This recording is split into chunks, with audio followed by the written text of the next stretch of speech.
let's jump into waiver wide receivers. By the way, remember I keep my guillotine team from yesterday? I was just about, and I was called. Yeah, you're very also, upset. I forgot. I was out of the whole rant. I forgot to mention.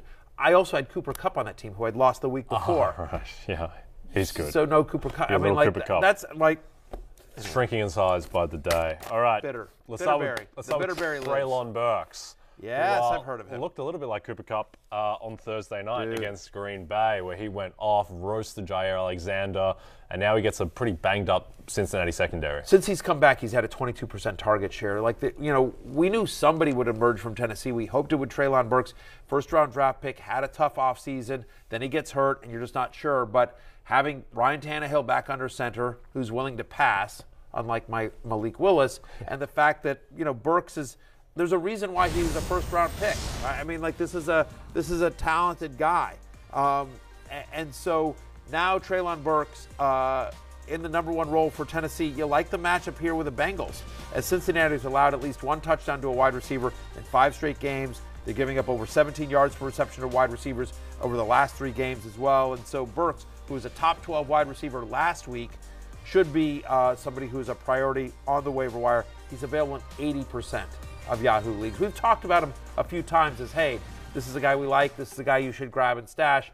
No one listens to us, so he's still out there in 80% of leagues. Yep, they are loading the box against Tennessee like I've not seen before. And when it was Malik Willis, it's like, we're just going to run Derrick Henry over and over again. The past 2 weeks, though, much more of a passing game in Tennessee. Treylon Burks is the main beneficiary. And just remember, we've seen it with A.J. Brown. We've seen this offense. We've seen Ryan Tannehill support an elite fantasy wide receiver. Sure, Ryan Tannehill's good.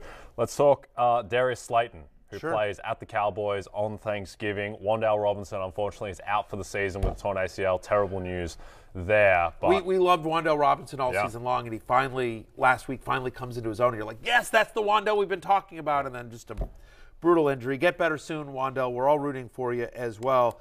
But it is worth noting that Darius Slayton, over the last 4 weeks, also a 22% target share. You're sitting here seeing on your screen what he's done over the last 6 weeks. Been pretty productive, other than that Week 6 game against the Ravens. Okay, whatever. A lot of people struggle against the Ravens, but over the last 4 weeks, he's averaging 14.6 fantasy points per game, and now he's got a schedule that I think the Giants are going to have to throw. I mean, they play Dallas this week, Washington, Philadelphia, then at Washington again. Darius Slayton, who's a big play waiting to happen, and has had a connection with Daniel Jones before in his past. Yep. So we like Darius Slayton. Talented young guy. I'm pretty worried about Saquon Barkley the rest of the way, at least relative to perception, because of all those defenses that he's playing. Dallas, 2 games against the Commanders, who Damian Pierce could do nothing against. There's a Colts game there.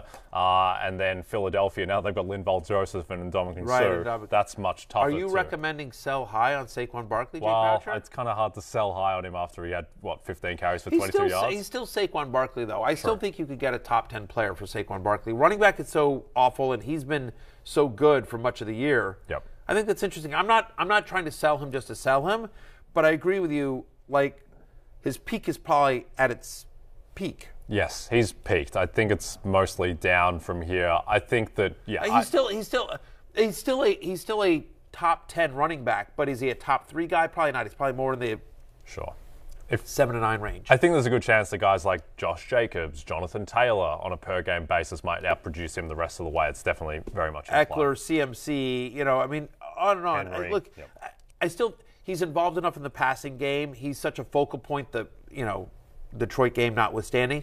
My expectation here is he's going to be fine. Yes. Again, I'm not trying to actively shop him, but if somebody were willing to, give me a pretty good haul for him, I would certainly consider it given the upcoming schedule. Speaking of pretty good, Donovan Peoples-Jones, who just continues to cook. He's kind of been the seminal waiver wire pickup guy for this show, where he's just in this slot every single week, and he should just be rostered everywhere, and you can start him as basically a mid-tier flex at this point. He's a viable wide receiver 3. He's had at least 11 fantasy points in each of the last 7 games except for one. That consistency. You see it there on your screen. He's averaging 72 yards per game over the last 7, which is 11th best among wide receivers.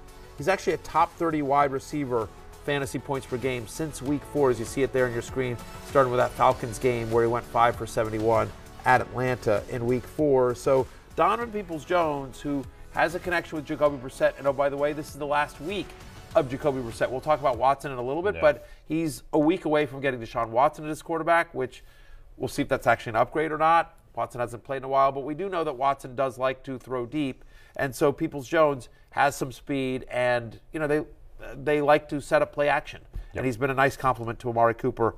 He's available in 55% of I was going to say ESPN leagues. Probably is, but whatever, I'm used to it. Yahoo leagues. I only said that for 15 years, so it is what it is. Also, that Cleveland defense, I don't really understand it, but it's terrible, and they're going to be in a lot more shootouts, so they're going to be throwing a lot the rest of the way.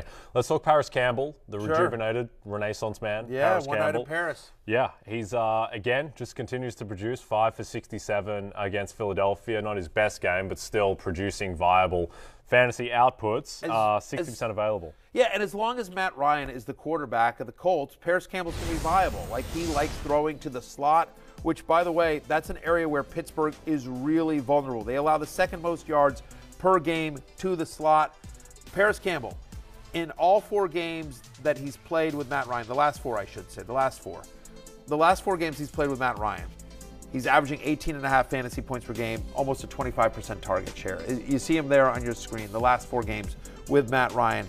He's been, they have a connection there. If they go back to Sam Ehlinger, we're screwed here. But as long as Matt Ryan is the guy, Paris Campbell is very viable. Yep, no, I agree with that. And I wouldn't be worried too much about just having the 6 targets because Indy was leading that game the entire way until they weren't. So they were able to run Jonathan Taylor 22 times. Okay, so these 4 guys, these are the 4 big-name wide receiver pickups. Burks, Slayton, DPJ, Paris Campbell. Who do you most want the rest of the season? How about Demarcus Robinson, who in Week 11 played 79% of the snaps, a 28% target share. In 2 of the last 3, he's had at least 8 targets, at least 12 fantasy points. And so Demarcus Robinson, who's a talented wide receiver, with Rashad Bateman out there looking for somebody to step up. And even though Devin Duvernay has gotten some of the touchdowns and some of the flashier plays, in terms of snaps played, in terms of routes run, it's actually Demarcus Robinson who's the guy that you want there. So I think he's kind of interesting, especially given the fact they play the Jaguars this week. You see some other names there on your screen. Sky Moore, we don't know about the health of Juju Smith-Schuster or Kadarius Toney. Jameson Williams, we've talked about, we expect him back after the Lions bye. Of course, they play on Thanksgiving, then they'll have a bye, but Jameson Williams is kind of an interesting stash as he was designated to return from IR yesterday. And then finally, Nico Collins, with 17 targets over the last 2 games. I don't know what's going on in Houston, but it feels, Brandon Cooks has fallen out of favor. There's talk of maybe a quarterback switch there. Ooh, Davis Mills for Zach Wilson. Who says no? That's a sad question. I think because of the pedigree. Who says no? Yeah, America says no. America says no. The Milky Way galaxy says no to that one. So fair enough. I think Moms of Houston say no. Yeah, the moms of Houston. They might say yes. They might say yes. Emphatically yes, right. In fact. Exactly. The moms of New Jersey say no. Yeah, exactly. All right, so of all the names we've talked about in this segment, who do you most want the rest of the season? Is it Treylon Burks? Oh, Treylon Burks. Yeah. I thought for the rest of the season, the guy I want the most is Treylon Burks. He's got the most upside. Yep. He has the potential to be A.J. Brown down the stretch, like a top 15 fantasy wide receiver. Like he's got that skill set and that potential role. I'm not saying it's going to happen, but we always talk about this in fantasy football. Success comes from 2 things and 2 things only: talent and opportunity. We know about Burks' talent, and now he's got the opportunities, fully healthy, and he is the guy in that passing game for the Tennessee Titans. Yep, I agree. Burks is the guy.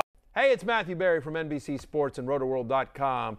Just want to thank you so much for watching what you just watched, or at least being too lazy to click out of it after the autoplay just kept it going. So either way, thank you so much for just letting it scroll by your screen. And now I'd like to ask you respectfully, please subscribe to the NFL on NBC YouTube channel for the latest NFL news, fantasy headlines from RotoWorld, and betting analysis from NBC Sports Edge.